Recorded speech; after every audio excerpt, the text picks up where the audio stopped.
Magandang araw mga ka-ADB, ka-Aviary.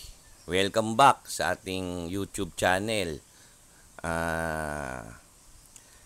Dito na naman po tayo sa kwentong ibon at tips. Pero ngayon, ang pag-uusapan natin nakakalungkot na.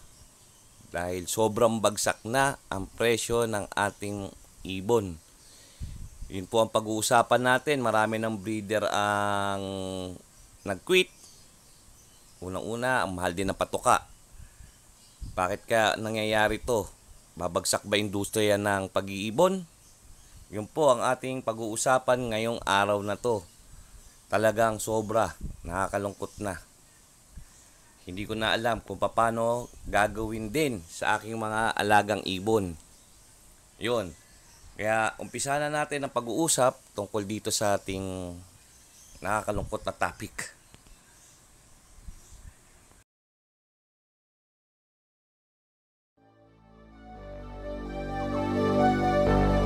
Fill me out with your smile. Now the sunshine brings the light. Fill me out with a flame. I will let you in this game. Take me out when I'm down. 'Cause with you I'm safe and sound. I'm safe and sound. I'm safe and sound. I'm safe and sound. I'm safe and sound. I'm safe and sound. I'm safe and sound.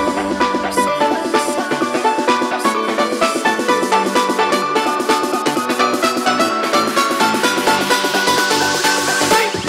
Bring that beat back.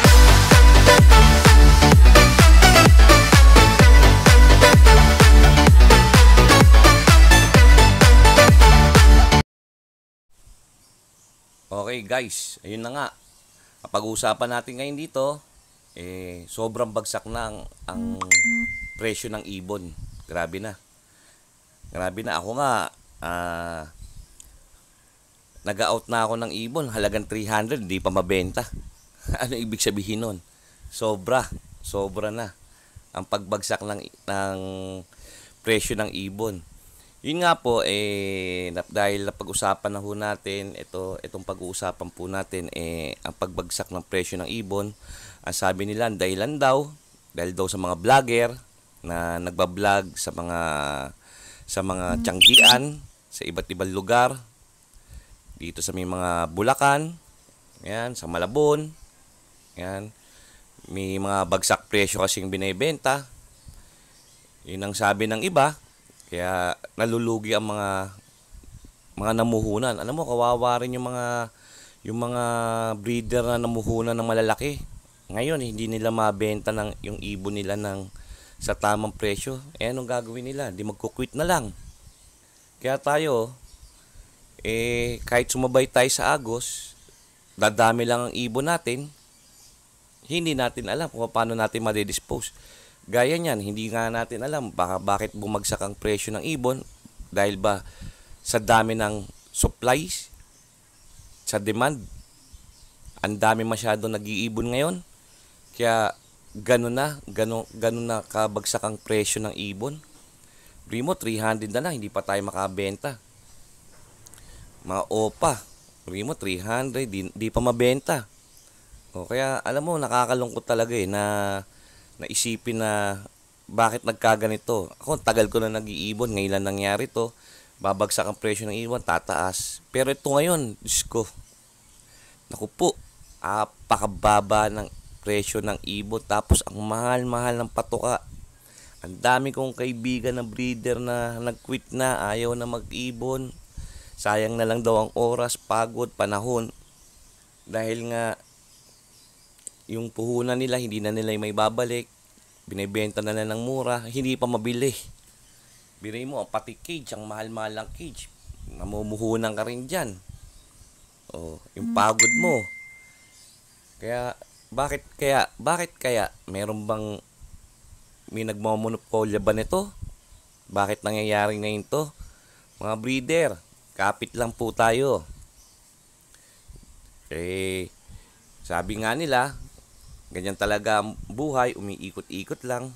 Pero grabe, alam mo, ang hirap mag-alaga ng ibon, ang hirap mag-breed ng ibon, tapos bibili na lang sa'yo presyong patuka. 300, hirap na hirap ko pa ibenta. Ayun, di ba mga kaibon? Kay Berry, kay DB, ganun talaga. Tapos, may mga hindi natin alam kung sino yung pumapatay sa ibon, kung sino yung mga pumapatay sa mga breeder. Sabi nga nila, diba, yung sa may tiyanggian, hindi natin masisisi yung mga nagbebenta sa tiyangge dahil siguro hindi rin sila makabenta ng mahal. Binebenta ni sinesale nila.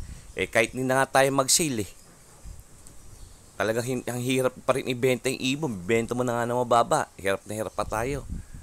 Napakita ko nga sa FB, sa mga group, mababa na nga nang binibenta, hirap na hirap pa ibenta. Nako, Diyos ko, paano ba gagawin natin ito? Ngayon kaya mga baguhang mag-iibon, mga gusto mag-alaga ng ibon, ngayon na po ang tamang kayong bumili ng ibon dahil mura. Wag na ho yung tawaran, maawa kayo sa breeder. Mura na nga ang ibon ngayon na kayo mag-breed, yung mga gusto mag-breed. Pagkakataon nyo na, kasi pag tumaas ulit yan, hindi natin alam kung kailan tataas yan. Hindi ko masabi. Napakahirap. Kawawa rin yung mga breeder na namuhunan, hindi na ibalik yung puhunan. Ang hirap talaga. Yun na nga, gaya na sinasabi ko, sana naman bumalik ang presyo, sigla ng pag-iibon, bumalik ang presyo ng tamang presyo, hindi tayo malugi sa isa't isa, lahat sana happy. Kung ganito ang pagkakataon, talagang madadagdagan pa ang mga nagko-quit sa pag-iibon. Talagang madadagdagan. Ako na nagsasabi. Kaya sana pagdasal natin, bumalik ang sigla ng ating pag-aalaga sa ibon, sigla sa presyo ng ibon. Ayun po mga KDB, Berry, napakalungkot na pangyayari ngayon. Napakarami nagbebenta sa group, mura na lang, hindi pa mabenta. Ayun po. Ay nako, nakakalungkot talaga. Okay mga KDB, hanggang dito na lang po muna tayo. Sana po i-share nyo itong video para malaman din ng ibang mag-iibon, ng ibang newbies kung ano nangyayari sa kalakalan ng pag-iibon ngayon.